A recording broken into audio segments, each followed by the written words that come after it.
क्या राहुल गांधी को अपने दादा फिरोज गांधी से ज्यादा प्यार बाबर से है?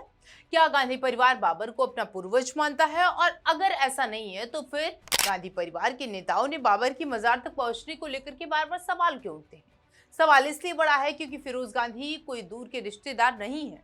वो राहुल गांधी के दादा हैं और प्रयागराज में उनकी कब्र मौजूद है। हालांकि यह दावा पूरी तरीके से सही नहीं है कि राहुल गांधी कभी वहां पर गए या नहीं गए। रिकॉर्ड्स बताते हैं कि राहुल गांधी 2008 में फिरोज गांधी की कब्र पर गए थे।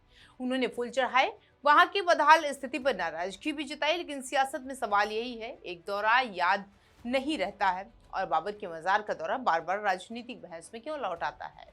अब जब राहुल गांधी प्रयागराज के दौरे पर है तो एक बार फिर से ये सवाल उठ रहा है और सियासी सवाल है। इस सवाल ने तापमान बढ़ा दिया है। सियासत में रिश्ते भी बड़े अजीब होते हैं। किसी का रिश्ता खून से होता है, किसी का विचारधारा से होता है और किसी का रिश्ता सिर्फ चुनावी मुद्दे से। अब राहुल गांधी और फिरोज गांधी की आपको बताते हैं। तो फिरोज गांधी राहुल गांधी के दादा हैं। वहीं फिरोज गांधी जो सांसद रहे हैं, संसद में सरकार से सवाल पूछने के लिए जाने गए हैं और जिसकी कब्र प्रयागराज की फोर्टगंज स्थित पारसी कब्रिस्तान में है। लेकिन समय समय पर बीजेपी राहुल गांधी को घेरते हुए सवाल उठाती है, आखिर कांग्रेस और गांधी परिवार फिरोज गांधी की विरासत को उतनी राजनीतिक प्रमुखता क्यों नहीं देता है? और फिर इस बहस में एंट्री होती है बाबर की। यहाँ से मामला थोड़ा दिलचस्प हो जाता है। राहुल गांधी साल 2005 में अफगानिस्तान गए थे। इस दौरे के दौरान उन्होंने बाबर की मजार यानी बाबर गार्डन जाने का जिक्र मिलता है और इसके बाद सोशल मीडिया पर एक सवाल बार बार तैरता है, अपनी दादा की कब्र पर कम, बाबर की मजार पर ज्यादा। अब सियासी विरोधियों के लिए इससे बेहतर पंचलाइन और क्या हो सकती है? वो कहते हैं दादा घर में है, बाबा विदेश में है। लेकिन इतिहास और राजनीति को सिर्फ मीम बनाकर समझना ही ठीक नहीं है, क्योंकि बाबर की मजार पर किसी भारतीय नेता का जाना अपने आप में साबित नहीं होता कि वो बाबर को अपना पूर्वज मानता है। यानी विदेशी दौरे के दौरान ऐतिहासिक स्थलों पर जाना कूटनीतिक और सांस्कृतिक कार्यक्रम का हिस्सा हो सकता है। और बाबर की मजार पर सिर्फ राहुल गांधी ही नहीं, नेहरू, इंदिरा गांधी और राजीव गांधी के अफगानिस्तान दौरों को उस दौरान बाबर की मजार से जुड़े दौरों का जिक्र मिलता है। तो ये सवाल ये नहीं होना चाहिए कि बाबर को अपना पूर्वज मानते हैं क्या, बल्कि सवाल यहाँ पर यह होना चाहिए कि ऐतिहासिक स्मारक पर जाना आखिर राजनीतिक निष्ठा का प्रमाण कैसे बन गया। लेकिन बीजेपी का तर्क है, राजनीतिक तर्क इससे अलग है।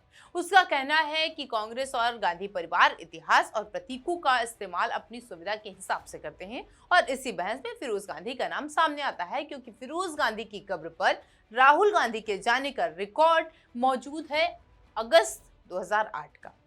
राहुल गांधी प्रयागराज पहुंचे थे और ममफूटगंज के पारसी कब्रिस्तान में अपने दादा की कब्र पर गए थे। रिपोर्ट के मुताबिक उन्होंने वहां पर करीब 10 मिनट पुष्पांजलि अर्पित की, वहां पर रुके। यानी सोशल मीडिया पर चलने वाला है दावा कि राहुल गांधी कभी कब्र पर गए ही नहीं अपनी दादा के, ये थोड़ा सा सही नहीं है। लेकिन राजनीतिक बहस में यहाँ पर खत्म नहीं होती, क्योंकि बीजेपी का हमला इस बात पर ज्यादा है कि राहुल गांधी और कांग्रेस फिरोज गांधी की विरासत को सार्वजनिक राजनीतिक विमर्श में उतनी जगह क्यों नहीं देते हैं। और यही सटार की यहाँ पर गुंजाइश होती है, क्योंकि अगर कोई नेता किसी ऐतिहासिक मजार पर जाता है तो सवाल क्यों गए, और अगर अपने परिवार की कब्र पर जाता है तो सवाल कितनी बार गए। सियासत में शायद अब श्रद्धांजलि का भी अटेंडेंस कार्ड होना चाहिए। एक दौरा कम हुआ, दूसरा दौरा ज्यादा और फिर राजनीतिक स्कोर कार्ड तैयार हो जाता है। लेकिन फिरोज गांधी की कहानी सिर्फ कब्र तक सीमित नहीं है। फिरोज गांधी खुद एक महत्वपूर्ण राजनीतिक शख्सियत है। उन्होंने संसद में वित्तीय अनियमितताओं और भ्रष्टाचार के मुद्दे उठाए हैं, सरकार को असहज करने वाले सवाल पूछे हैं। कांग्रेस ने भी उनकी पुण्यतिथि पर उनकी कब्र पर श्रद्धांजलि दी है। 2011 में प्रयागराज में कांग्रेस कार्यकर्ताओं के पारसी कब्रिस्तान जाकर फूल चढ़ाए। तो फिर विवाद किस बात का है? विवाद इस बात का कि फिरोज गांधी की राजनीतिक विरासत को गांधी परिवार की सार्वजनिक विरासत में कितनी जगह मिलती है। क्योंकि जब गांधी परिवार की बात होती है तो राजनीतिक चर्चा अक्सर जवाहरलाल नेहरू, इंदिरा गांधी, राजीव गांधी, सोनिया गांधी और राहुल गांधी के आसपास घूमती है। फिरोज गांधी का नाम तुलनात्मक रूप से पीछे रह जाता है और बीजेपी इसी खाली जगह को राजनीतिक मुद्दे में तब्दील कर देती है। अब सवाल आता है कि क्या बाबर गांधी पूर्वज थे? जवाब है नहीं। ऐतिहासिक रूप से बाबर मुगल साम्राज्य के संस्थापक थे और नेहरू गांधी परिवार से उनका कोई वंशानुगत संबंध नहीं है। इसी तरह किसी ऐतिहासिक व्यक्ति की मजार पर जाना उससे अपना पूर्वज मानने का सबूत होता है। तो फिर ये सवाल है कि क्या गांधी परिवार बाबर को अपना पूर्वज मानता है? असल में एक राजनीतिक तंज कहा जाता है, ऐतिहासिक तथ्य नहीं है। लेकिन सोशल मीडिया को तथ्य से ज्यादा पसंद क्या है? तुलना। एक तरफ दादा की कब्र, दूसरी तरफ बाबर की मजार और बीच में राजनीति। यानी कहानी ऐसी बनाई जाती है कि जनता खुद फैसला करे रिश्ता किससे ज्यादा है। लेकिन वास्तविक कार्ड बताते हैं, रिकॉर्ड्स बताते हैं कि राहुल गांधी फिरोज गांधी की कब्र पर जा चुके हैं। हाँ, ये जरूर कहा जाता है कि वो यात्रा नियमित नहीं रही है और इसी वजह से विरोधियों को राजनीतिक हमला करने का मौका मिल जाता है। 2011 में भी राहुल गांधी की प्रयागराज यात्रा से पहले फिरोज गांधी की कब्र के आसपास सफाई और मरम्मत को लेकर की खबरें सामने आई थी। अब इसी सियासी चश्मे से देखिए, बीजेपी कहती है पहले अपने दादा को याद करो, कांग्रेस कह सकती है श्रद्धांजलि निजी मामला है, और जनता कह सकती है भाई कब्र हो या मजार, पहले इतिहास तो सही पढ़ लो। क्योंकि राजनीति में अब तस्वीर से ज्यादा जरूरी है तस्वीर का कैप्शन। राहुल बाबर की मजार पर गए तो सवाल फिरोज गांधी की कब्र पर हुई है।